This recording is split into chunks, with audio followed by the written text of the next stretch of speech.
the show that magicians around the globe don't want you to see. The Masked Magician is back, out of hiding, daring to expose the world's most highly guarded secrets.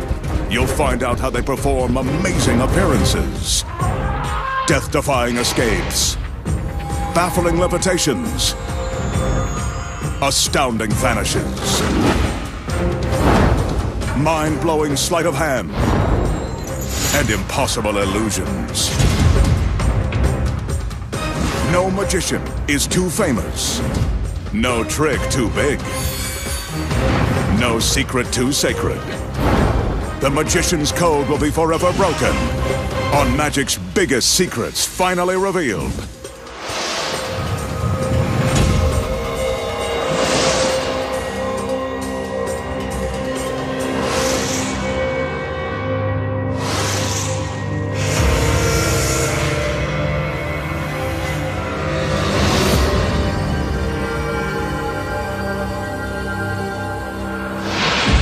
Tonight, the Masked Magician pulls back the curtain and exposes the secrets to making a beautiful woman's middle disappear by magic,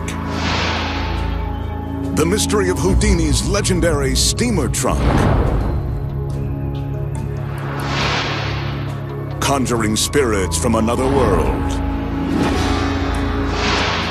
plus escaping a life-threatening encounter with the blades of death. And much more, right now, on Magic's biggest secrets finally revealed. First up tonight, the magician has a mysterious illusion using the old steamer trunk of the late, great Harry Houdini. He'll also use this empty wooden frame.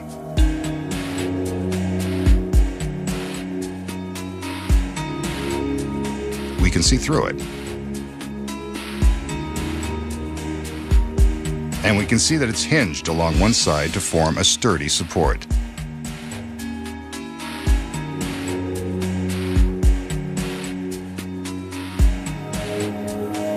Next, he calls in two of his beautiful assistants and asks for their support.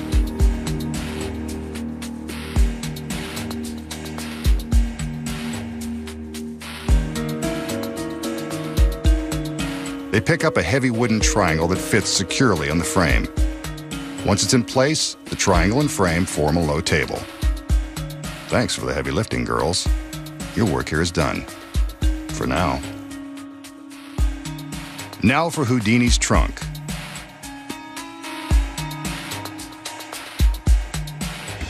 Whoa, careful, it's a priceless antique. And it's empty. This is the same trunk Houdini used on his voyages to perform in Europe. But I bet he never had a traveling companion like this one. She can go the distance.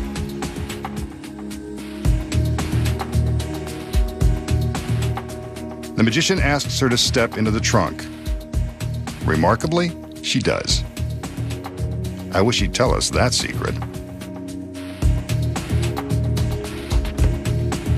Next, he closes the lid, then pulls the trunk to the side.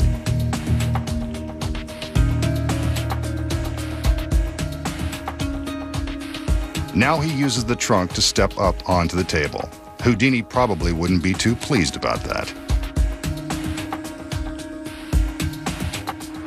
He motions for one of his assistants to return with a large sheet.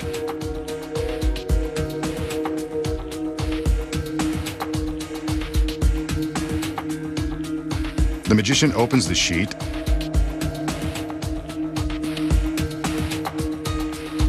eventually and shows us that there's nothing hidden inside. Now watch carefully.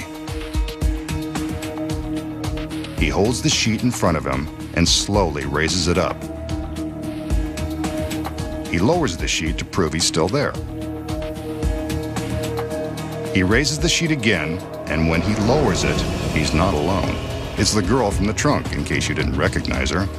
But he checks her out just to be sure. And now for the trunk.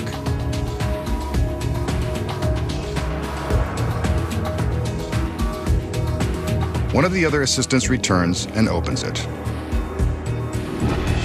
Presto, another girl. An incredible illusion, and now this guy's got a full house.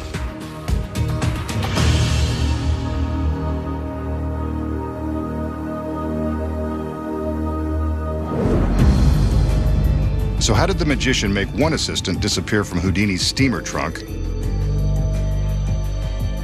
reappear on the table, then conjure up another girl from inside the trunk?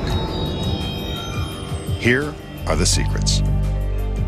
When the illusion begins, the magician shows us the trunk. The first secret is that hidden behind it is the girl who will appear later. She's on stage from the beginning of the trick. And by the way, that's not really Houdini's trunk. We made that up because it sounded good. Next, the magician displays the wooden frame, making sure we can see through it. Hidden behind the frame is the next secret. Both halves contain hidden black roller shades. On each corner is a spring-loaded release catch. When the girls place the triangular top on the frame, the pressure trips the spring-loaded catches and the black shades are released. The audience believes that they can still see through the frame, but they are really looking at the shades. The key is the black backdrop that matches the black shades. As the girls are distracting us with their exit, the concealed assistant slides from behind the trunk into the table. From behind, we can see how the trunk and table hide her from the audience as she sneaks inside. Now that she's no longer in the trunk, the magician is free to tip it over and show that it's empty. He tips it upright and invites his next assistant to join him. At this point, the girl on the table sneaks back out and carefully climbs into the trunk.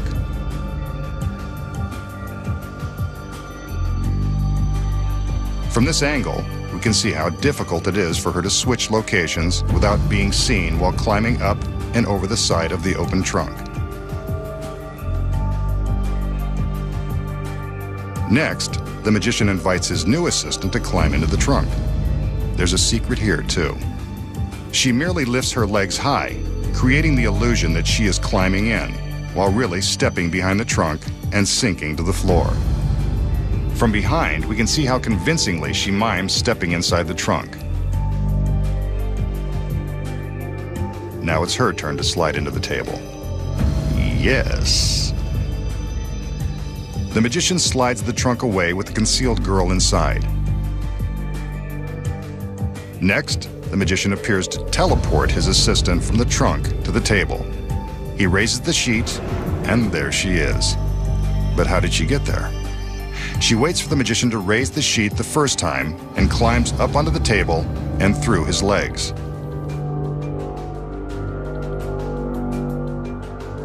The sheet is lowered, and when it is raised again, she simply stands up, a second before it is lowered for her reveal. Lovely. Finally, the trunk is opened to reveal the other girl. And that's how it's done. Next, the magician will demonstrate a popular close-up trick that uses nothing more than an ordinary spool of thread. The magician slowly unwinds a length of thread, careful not to drop the spool and send it unraveling across the warehouse. That looks good. Maybe a little more. Okay, that's enough. A bit more. He breaks the thread and sets the spool out of the way.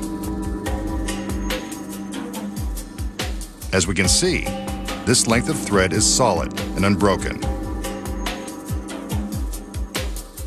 Until now.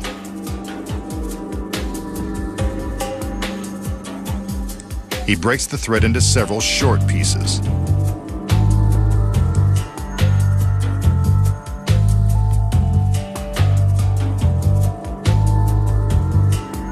Next, he crumples some of the short pieces into a small wad, rolling it smaller and tighter as he goes.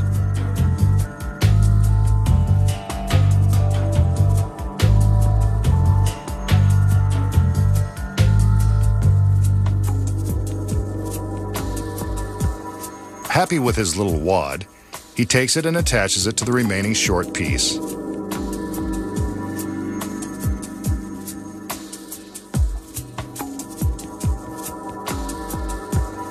There it hangs.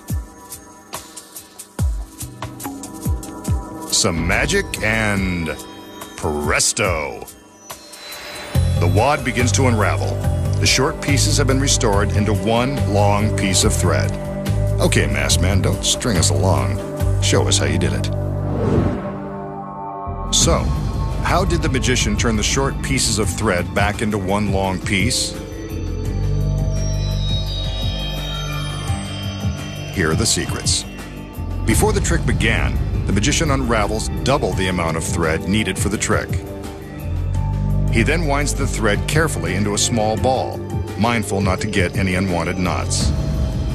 Next, he carefully winds the thread with the ball back onto the wooden spool, hiding the ball, sort of, under the remaining thread. Then when he unravels the thread he uses for the trick, he locates the ball and is careful to conceal it between his thumb and forefinger. He doesn't let the audience know that it's there. He breaks off the end of the thread, which is actually much longer than it appears, since half of its length is rolled into that hidden ball. The magician then breaks the thread into smaller lengths, wadding them up in his left hand. Meanwhile, the thread with the concealed ball is held in his right. When we see him supposedly attaching the wad of short pieces onto the thread in his right hand, he's really just pretending to put the pieces together and is concealing this wad in his left hand. But then how does he make his hand appear empty? While he is misdirecting our attention with the ball of thread in his right hand, he's simply throwing away the wad of thread in his left. Now all he has to do is unravel the ball of thread that he secretly wound up before the trick began, and create the illusion of restoring the thread. It's simple when you know the secrets. A beautiful girl, alone in the magician's secret warehouse. She'll be his next victim. I mean, volunteer. We haven't seen her before. She looks friendly and well-dressed, too. The magician calls in his assistants. They're always friendly, if sometimes underdressed. They each take the end of a sheet and, on his command, raise the sheet in front of the girl.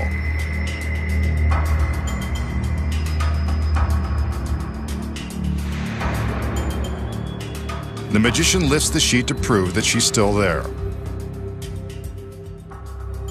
Yes, those are her real legs. In this mysterious secret warehouse, you can bet that something devious is about to happen. The magician lowers the sheet, and the assistants carefully place it up and over the girl's head. She had her chance to get out of this trick before it started. Let's see how she ends up. The magician raises the sheet to reveal the girl no longer has a middle. Take a closer look. Amazingly, the girl's midsection has actually disappeared. Incredible.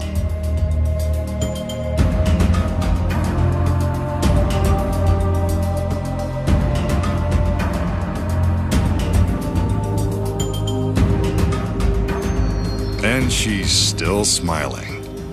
Well, that's one way to lose a few inches around the middle.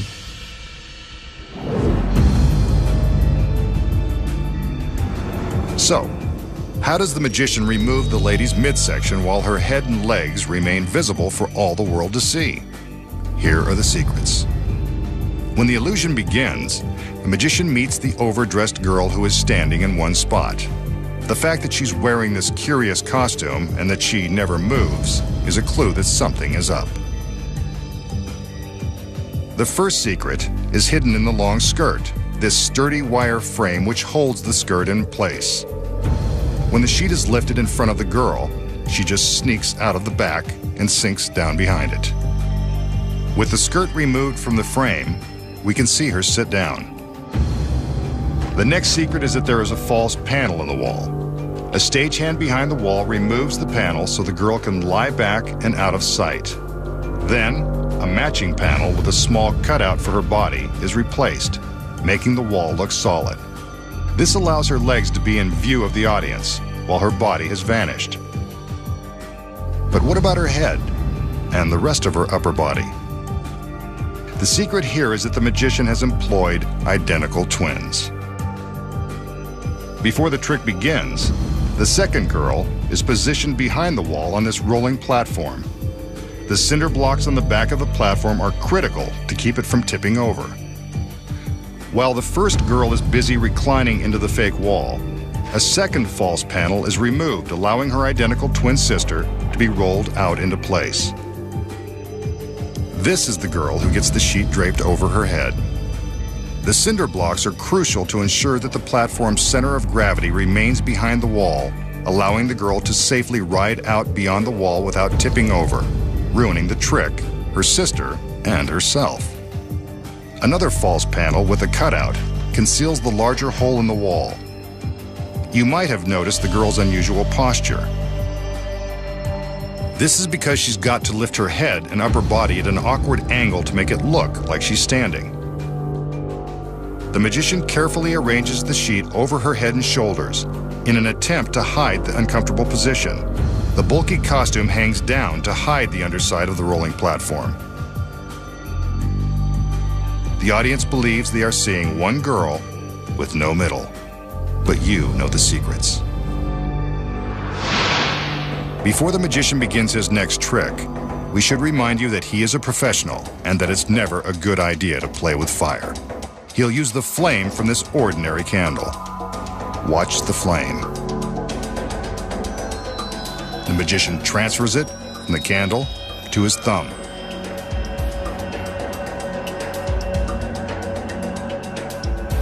Next, he transfers the flame back to the candle, where it belongs. Amazing. And since the trick is over, he blows out the candle, just to be on the safe side. So how does the magician transfer the flame from the candle to the tip of his thumb, then transfer it back without burning himself? Here are the secrets. The candle is real, and so is the flame. Remember, there is an element of danger. The big secret is a small gimmick hidden in his right hand, a flesh-colored plastic shell known as the magician's thumb. It contains a wick in the end. There's the wick. If we look inside, we can see plenty of wick and fireproof padding to protect his thumb. The wick is coated with lighter fluid, which burns brightly without burning the wick too quickly. When it appears that he is transferring the flame to his thumb from the candle, he's really just lighting the wick on the fake tip and using the plastic to extinguish the candle. The audience sees the flaming thumb and thinks he can hold fire in his bare hand. To put the flame back on the candle, he simply uses the thumb tip to light the candle's wick and then uses the wax to snuff out the flame on his plastic thumb. Now that the candle is lit, how does he vanish the fake thumb? He simply hides it in his palm while he is making his magical gestures. It's gone. And now you know the secrets. The magician will perform an illusion that first appeared in the early 1900s, then was updated in the mid-1970s for television audiences. It involves this 8-sided pyramid. Legend has it that evil spirits reside in rooms with square corners, so an 8-sided room should be free of ghosts. We'll see. The magician examines the 8-sided pyramid. There's nothing unusual about it, except that it's an 8-sided pyramid in the middle of an empty warehouse. He calls in 2 of his beautiful assistants to help him open the doors, revealing that the pyramid is empty and free of evil spirits, at least visible ones. But maybe he can use some magic to conjure some friendly spirits. The assistants return with a sheet and a magical conjuring robe. You can't expect the magician to conjure without the right outfit. I like his personal stylist. Apparently, so does he. Easy, big guy. You've got conjuring to do. That's better. Back to work. Magic before pleasure. With a flourish, the magician steps inside the pyramid and goes to work.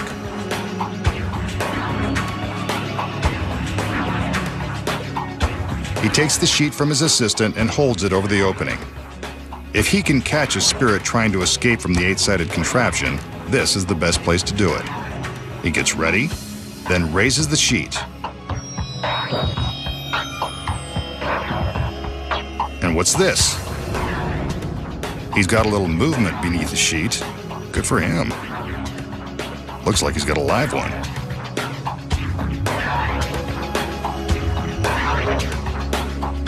Not exactly sure what's happening under there, but he seems to be enjoying it.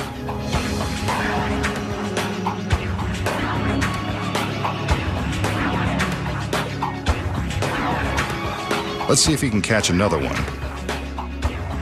After all, there's another girl standing by with another sheet, which means she wants to see some action too. The magician is happy to oblige, taking the sheet and spreading it out in front of the doorway. He raises it up, hoping he's got some magic left. You can do it. And he does.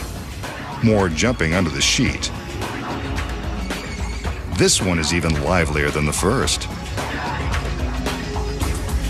Twice in one night. Really good for him. But I don't think he's done. After all, the other girl is back with another sheet. The magician steps back into the pyramid, ready to make the magic happen all over again. He gets ready, summoning all of his powers to see if he can make this girl happy, as he takes the sheet from her and spreads it out. He concentrates hard and raises the sheet, giving it a couple of jiggles to get things going. And what do you know? He's managed to find some life for the third straight time. And this one's even bigger than the other two.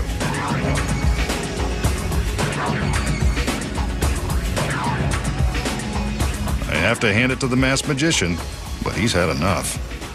So he heads back into the pyramid to relax in his fancy robe. The girls close the doors to give him some privacy, while the spirits continue to do their spirit thing. As the girls begin to open the cabinet, the spirits are revealed to be two more beautiful assistants. But what about the one in the middle? It's the masked magician. Where did he come from? The pyramid is empty. So maybe the masked man has been in touch with his spirit side all along. So, how did the magician conjure spirits from his empty 8-sided pyramid, then appear as one of them? Here are the secrets. When the trick begins, the magician shows us that the pyramid is empty, but it's not. There are two mirrors built into the inside of the pyramid. See the girl's reflection? Hidden in a compartment behind the mirror are his two assistants and a body double. Here they are from the front. It's a tight fit, but the body double doesn't seem to mind. First, the magician holds the sheet high, covering the view inside the pyramid. At this moment, one of the assistants swings open the mirror, steps out of the compartment, closes the mirror behind her, and sneaks in behind the sheet. The magician drapes the sheet over her, and she moves backward toward the audience. Then the magician raises a second sheet. This is when the second assistant steps out from behind the mirror and slips behind the sheet. It's her turn to walk backward toward the audience. Here's how it would look without the sheet in place. With the sheet, it appears that the magician has conjured another spirit. And if you were wondering why the magician was wearing a magic robe, here's another secret. Most magicians who perform this trick don't go around wearing masks. so they have to use a cloak like this to distract the audience and obscure their identity. Their doubles wear identical robes, so the audience doesn't notice the big switch. When the magician raises the third sheet, the switch takes place. The magician's double comes out of the compartment and takes his place holding the sheet, while the magician sneaks under the sheet and walks towards the audience. Without the sheet, this is how it looks. That's the double, standing in the doorway of the pyramid. As the magician bounces toward the audience, the double heads inside the pyramid. As soon as the doors are closed, the double folds the secret mirrors against the side panels and simply sneaks out of the back into the darkness of the warehouse. The assistants reveal themselves and then reveal the magician as the pyramid is opened to show that he's vanished. But you know the secrets. Next, the magician will demonstrate the magical powers of his superhuman strength using this ordinary light bulb. Keep your eye on the bulb. He places it firmly in his right hand. Next, he covers it with his left and squeezes. Like magic, the light bulb has been pulverized into invisible dust, vanished into the ether. He's done it again.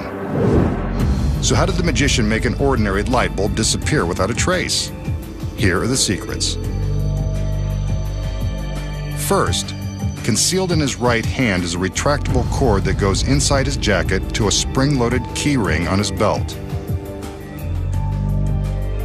Attached to the end is a suction cup that easily sticks to the smooth light bulb. When it appears that he is preparing to crush the bulb between his hands, he's actually just sticking the suction cup to the sides. See?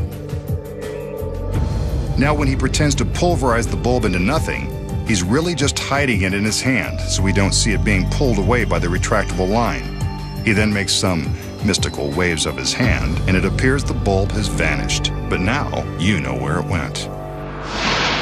Next, the magician will demonstrate a card trick with a dangerous twist. We want you to know up front, this is not something you want to attempt at home. His assistant will act as a volunteer. The magician begins with an ordinary deck of playing cards. He fans them, then shows them to his beautiful volunteer.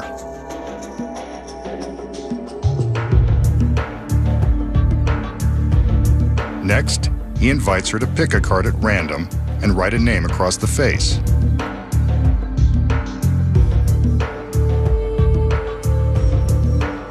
I would have asked her to write her phone number.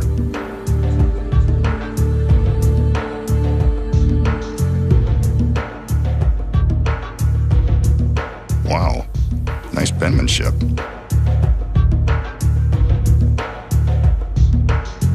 The magician takes the card and does some scribbling of his own, drawing a line beneath the name. He shows it to the girl,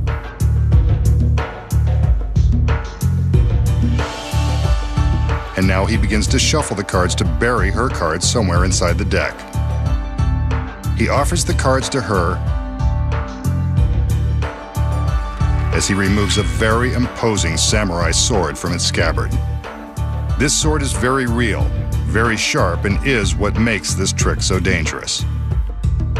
He takes the cards from the girl and positions them in his left hand. With his right, he picks up the sword. He carefully slides the sword into his hand, balancing the deck on the blade. Watch as he counts to 3 and flips the cards into the air, stabbing into them. One card is impaled on the sword, wouldn't you know? There's the girl's chosen 3 of spades, complete with her handwriting. It's a good trick to impress the girls, but I still would have asked for a number.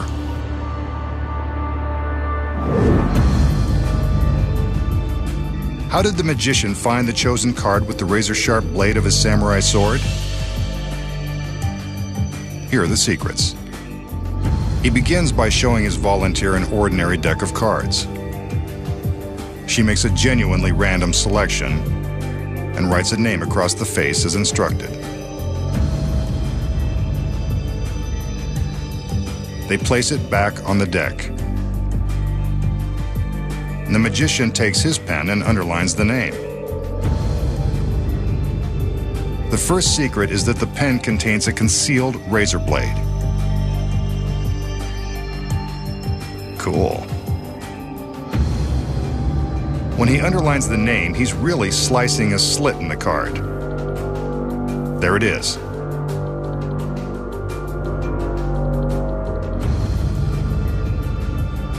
Next, when he shuffles the cards, he's really using a phony shuffle that allows the chosen card to remain undisturbed on the bottom of the deck. See? There's her card. In slow motion, we can see how he's only shuffling the top cards, leaving the bottom card untouched. Next, he balances the deck on the blade of the sword. What he's really doing is sliding the sword through the slit he cut with the razor pen.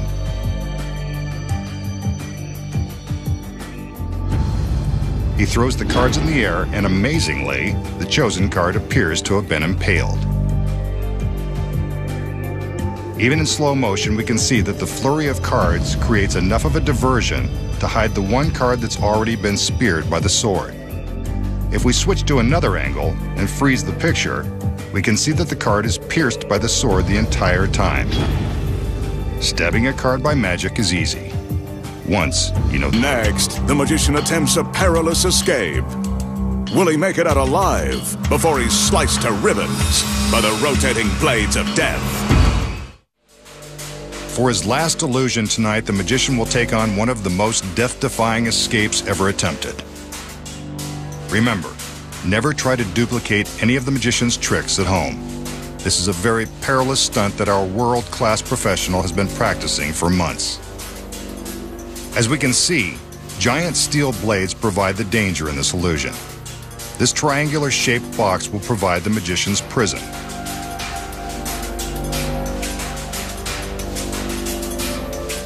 The razor-sharp blades are held at the ends of the steel rails by a rope.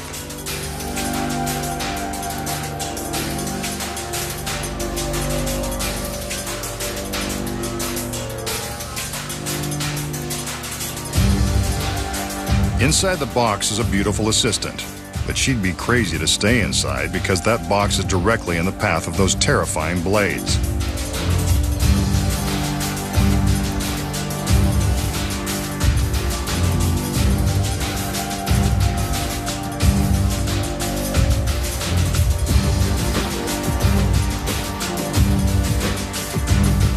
The magician releases a safety cable on one of the blades. Now things are getting dangerous.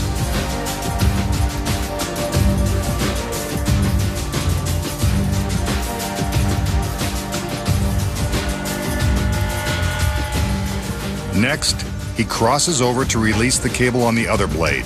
Now a single rope is holding the blades in place.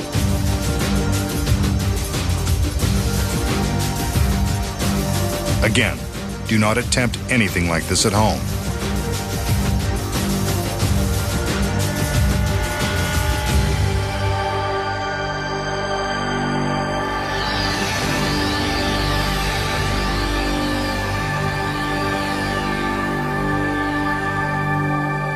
The magician climbs into the box and the door is closed.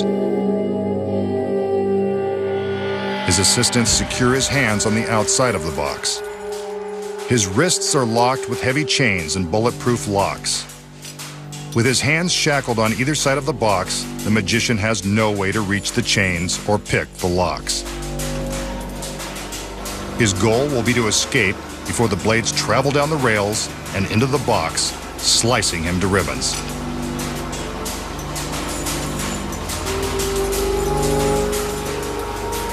The blades begin to rotate.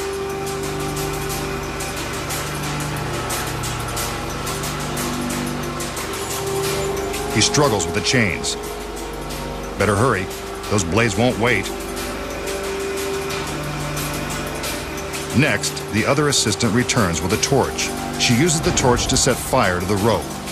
When it burns through, the blades will be sent crashing into the box and the magician. His hands are free, but he's not out. There they go.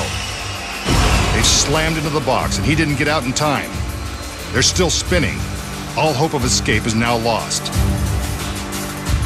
The executioner is back to open the box. This won't be pretty. He's gone. Where did he go? Right here, of course. The magician is turned into the executioner,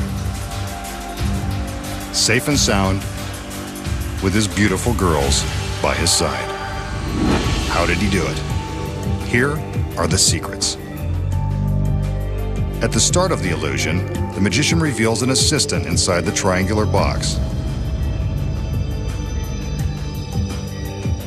This is to show that there isn't much room inside the box. But there is room, and she wasn't alone. Hidden behind this false panel is the magician's body double.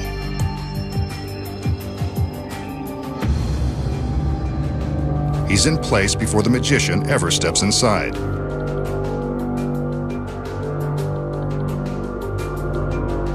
When we see the magician climb into the cabinet, he's really just slipping out through the back.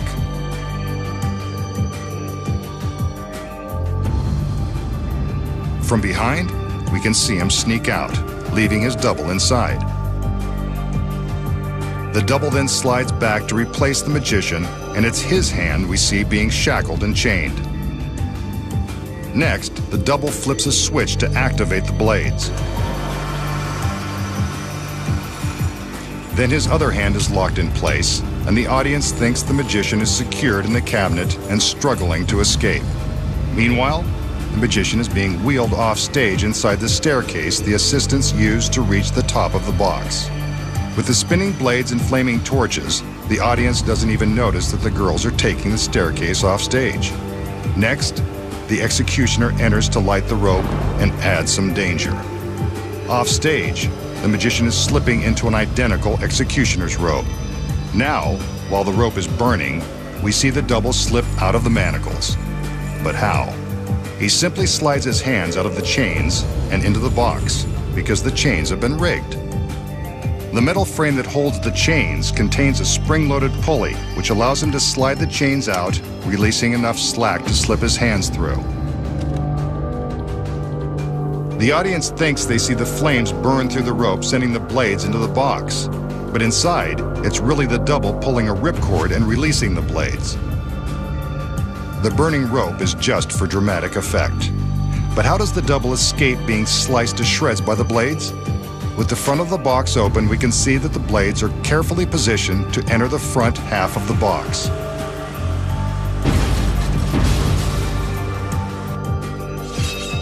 Plenty of room. Next, the magician takes the torch from his assistant and returns to the stage. We don't even stop to think it's really him.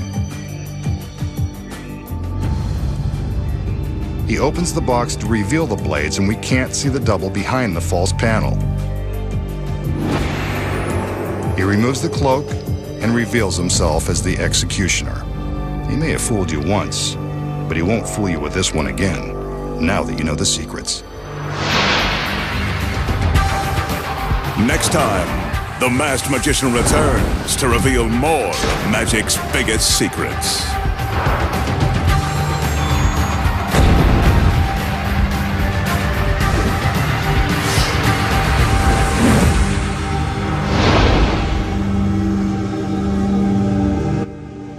Harley Bricks. That's what I do. Doesn't make no difference to me if it's Dusseldorf or Darlington. If you embarrass us, we'll come down on you like a ton of bricks. A very appropriate metaphor, Mr. Turnbull. Our Feed is Aimed Pet, Tuesday and Wednesday at 9 o'clock on ITV4.